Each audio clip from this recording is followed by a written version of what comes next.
questions for Coach. That was one of the best offensive performances certainly you've had here, and that's Nebraska's had in a long time. What are you most proud of about that effort? Well, the thing I was most happy with today was the start. You talk in these early games how important it is to go out and throw the first punch, and I thought we did that. I think it was 18-4 to start that game. And the thing, they switch 1 through 5. It's the first time we've seen a defense like that. The thing you cannot do is get stagnant and just try to force it in against a mismatch. I thought we took advantage of some mismatches, but once the ball had shifted the defense side to side, I thought our activity was good. I thought we got our hands on some balls, which got us out in transition, and I thought we did a really nice job finding Connor. He obviously had it going again for the second straight game, and guys did a good job of finding him. But overall, I think the movement, Robin, was the thing that I was most pleased with. 22 assists, 6 turnovers. We're continuing to make strides in the right direction with that, and we're going to need it, obviously, once we start playing Big Ten games next Saturday. How much do you talk in the days leading up of the importance of a quick start against a team like this? Yeah, it's all we talked about, especially in this early game, and we've got another one next Saturday. We play at noon Eastern, 11 a.m. Central for our body clocks, and we need to go out there and get off to a great start in a really tough building. And, I've spent a lot of time in that building with a son that played for Coach Izzo. And, I know if you get off to a tough start, they're going to be right on top of you. They're going to be on top of you anyway. But, it's really hard to come back on Michigan State in East Lansing. So it's going to be important to hopefully continue to grow. I like the direction we're moving in. And we're getting better every game. This was a team, I think you guys in the last couple of days heard me in the press conference. Well, actually, I didn't do a press conference for this one, but after the last game, these guys put a lot of stress on you because of their ability to shoot the ball, averaging 13.5 threes a game. They made 14 today, but we did a great job shutting off the paint. Similar to the Creighton game, you can't give them both. If they shoot a lot of threes, you can't give them the paint as well. And I thought we did a really nice job with that. And again, pleased with our hand activity. To get deflections and turn those into points, you need to have possessions like that. Felt like Aaron was really solid when he was out there. Have you just seen him grow more and more comfortable getting back on the floor? I thought Aaron was terrific, and not only offensively, but I thought he made some great plays defensively, seeking level, getting a couple steals on the baseline when the ball, when the ball drove it. I thought he had 3 of them. I think Sam had a couple as well, seeking level. And then Aaron did a great job of getting us going on the offensive end. He found Andrew a few times on a roll and made a couple nice plays with some shake passes. But I thought he really commanded the offense today. And you need that out of your point guards. He made simple plays. And, again, he had 22 assists, and we must have missed 4 or 5 layups. And a couple of those, I thought he got opportunities for guys in there as well. But, another game where I thought everybody that stepped on the floor contributed, and that's what it's all about.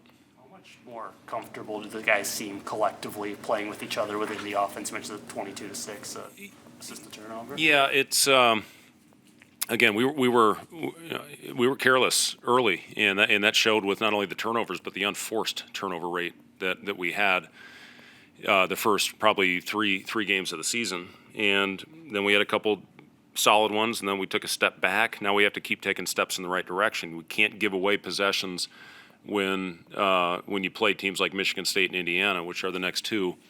This was an important game, and our guys knew that coming in. Proud of them for how they prepared and went out and took care of business. But this is a team that beat Georgia Tech handily, and they beat South Carolina, and they played Georgia pretty tight for the most part the entire game. I think that's a team that's going to win a lot of games in their league. So this is a big win for us, and to win it going away like we did after they made a little bit of a run, I think is definitely a good sign. Do you have an update on Berke? He's going to try to move around a little bit tomorrow. We're going to practice a little bit tomorrow. We're going to have a film session and go into our stations, just start talking a little bit about Michigan State, and then we'll take Tuesday off. So he'll try to get a little bit of work in tomorrow. He was in the pool today, and he'll take Tuesday off, just get treatment, and then hopefully, be able to do a little bit more each day, progressively get better as the week goes on. But I'll know a lot more after tomorrow. What is the injury specifically? It's a groin strain. Yeah, and those are tricky. I mean, they're not all the same, and everybody reacts differently. But the important thing is he is getting better, but he hasn't even gotten on the court yet. So we'll see how he does tomorrow. This is always an interesting point in the schedule with those two Big Ten games. What's the key this week for you guys? Yeah, we need to have a great week of prep again, and I was really pleased with how we approached this week. After I thought we lost a little bit of our edge defensively in the South Dakota game. Got it back for the most part. I was not very pleased on a couple of our closeouts that gave them a few threes there towards the end of the game.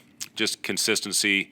You've got to be on point if you want to give yourself a chance to win on the road in our league. And we just need to have a really good week of prep heading into one of the toughest environments in all of college basketball. How do you think you handled their zone tonight? I thought we did a solid job, especially once we got the thing into the middle. And, the first few possessions, we turned it over once. Connor threw it right into their guy's hand. But once we got Raleigh in the middle of it, he made a great play at the rim, and then he hit a little floater in there as well. The biggest thing we talked about, they do a really good job of swarming the ball, is not over-penetrating and not playing out of control. And whether it was man or zone, I thought we wanted to keep our movement. We wanted to play off 2 feet. And for the most part, I thought we did that.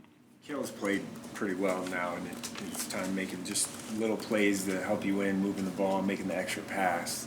His impact, has that kind of been noticed by you, obviously, but going forward, what does that look like for him? Yeah, he's been awesome. I've been really pleased with Kale. He gave us 10 really solid minutes in the second half the other night against South Dakota.